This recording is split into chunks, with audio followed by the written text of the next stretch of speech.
Hello students, so তোমালোকৰ half yearly এক্সামত বৈচিত্ৰ্যময় অসমৰ পৰা 10 নম্বৰ আহিব আৰু ইয়াৰ পৰা আজি আমি কেইটামান কমন কোৱেশ্চন ডিসকাস কৰিম। তিনটা কমন কোৱেশ্চন দিম একদম এক্সাক্ট কমন কোৱেশ্চন যোনখিনি তোমালোকৰ প্ৰায় আহি থাকে আৰু এখিনি কৰিলে তোমালোকৰ 10 নম্বৰ কনফাৰ্ম হৈ যাব। আৰু সো 10 নম্বৰটো কিন্তু এটা ডাঙৰ কথা কাৰণ বহুত ষ্টুডেন্টছে 10 নম্বৰৰ কাৰণে লেটাৰ মাৰ্ক নাপায়। বহুতে আকৌ 10 নম্বৰৰ কাৰণে ফেইলও হৈ যায় কিছুমানে। তো আজি ভিডিওটোত আমি ডিসকাস কৰিব ওলা তিনটা কোৱেশ্চন তোমালোকে ঘৰত প্ৰেক্টিস কৰা 10 নম্বৰটো তোমালোকৰ হাতৰ মুঠিত থাকিব। প্ৰথম কোৱেশ্চনটো কি দিছে চোৱা বৈচিত্ৰ্যময় অসম নামৰ দ্ৰুত পাঠত সন্নিবিষ্ট অসমৰ যিকোনো দুটা জনগোষ্ঠীৰ বিশেষভাৱে বৰঙনি যোগোৱা একোজনকৈ ব্যক্তিৰ বিষয়ে চমুটুকা লিখা। আৰু কেতিয়াবা কি কৰে এই কোৱেশ্চনটো এনেকুৱাকৈ নিদি তোমালোকক দিয়ে যিকোনো তিনিটা জনগোষ্ঠীৰ একোজনকৈ বুলি দিয়ে। তেতিয়া তোমালোকে যিকোনো তিনিটা জনগোষ্ঠীৰ পৰা একোজনকৈ লিখিব লাগিব। এনে নৰমালি দুটা কয় দুটা জনগোষ্ঠীৰ একোজনকৈ লিখা বুলি। তো সেইটো কাৰণে মই তোমালোকক সাজেষ্ট কৰিম তোমালোকে যিকোনো তিনিটা জনগোষ্ঠীৰ পৰা একোজনকৈ বিশেষ ব্যক্তিৰ নাম চাই যাবা আৰু সিহঁতৰ বিষয়ে যাতে চমুটুকা আহিলে লিখিব পাৰা তেনেকুৱাকৈ অকমান মুখস্থ কৰি যাবা। তো এনেকুৱা নিচিনা কোৱেশ্চনৰ নৰমালি তোমালোকৰ 4 মাৰ্কস আহে বা তোমালোকৰ 6 মাৰ্কস আহিব পাৰে। তো সেইটো কাৰণে তেনেকুৱাকৈ প্ৰিপেয়াৰ কৰি যাবা যাতে লিখি থৈ আহিব পাৰা কিবা এটা।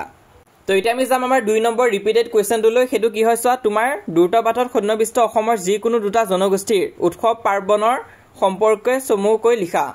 তো উৎসৱ পাৰ্বণৰ বিষয়ে তোমালোকে চাব লাগিব জনগোষ্ঠীবিলাকৰ। তোমালোকে যিকোনো দুটা বা তিনিটা জনগোষ্ঠীৰ উৎসৱ পাৰ্বণৰ বিষয়ে চাই যাবা। এনে নৰমালি দুটাই আহে তো সেইটো কাৰণে 4 মাৰ্কসৰ কাৰণে আহে এই কোৱেশ্চনটো। তো তেনেকুৱাকৈ প্ৰিপেয়াৰ কৰি যাবা। লগতে যিসকল ষ্টুডেন্টছে মেট্ৰিক পৰীক্ষাৰ কাৰণে ভালকৈ প্ৰিপেয়াৰ কৰিম বুলি ভাবিছা 2026 চনত মেট্ৰিক পৰীক্ষা দিবা তো তোমালোকে চেনেলটো সাবস্ক্ৰাইব কৰি থৈ দিয়া। আমি যিমান পাৰো তোমালোকক সহায় কৰি যাম। তোমালোকে কেৱল চেনেলটো সাবস্ক্ৰাইব কৰি থৈ দিয়া আমি এনেকুৱাকৈ তোমালোকক যিমান পাৰো সহায় কৰি যাই থাকিম আৰু তোমালোকৰ মাৰ্কস ইমপ্ৰুভ হ'বই। তো আহিছো আমি আমাৰ 3 নম্বৰ প্ৰশ্নটোলৈ। হেতু কি হৈছে চোৱা তোমাৰ দ্ৰুত পাঠত সন্নিবিষ্ট অসমৰ যিকোনো দুটা জনগোষ্ঠীৰ বিষয়ে লিখা। তো ডাইৰেক্ট জনগোষ্ঠীৰ বিষয়ে তোমালোকক লিখিব দিব পাৰে। দুটা কয় কেতিয়াবা তিনটা বুলিও কৈ দিয়ে।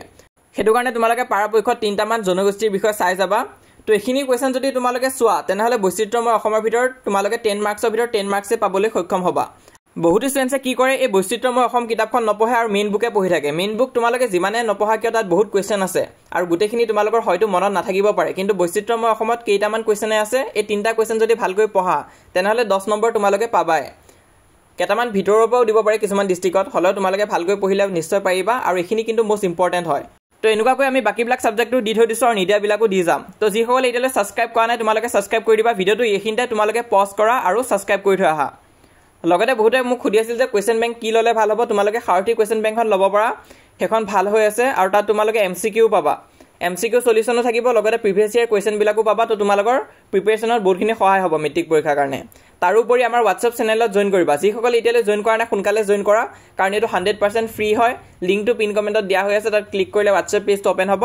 সেই পেজটো ফলো কৰি ৰাখিবা। আমি যিমান পাৰো তাত তোমালোকক মেট্ৰিক পৰীক্ষাৰ কাৰণে সহায় কৰি যাম।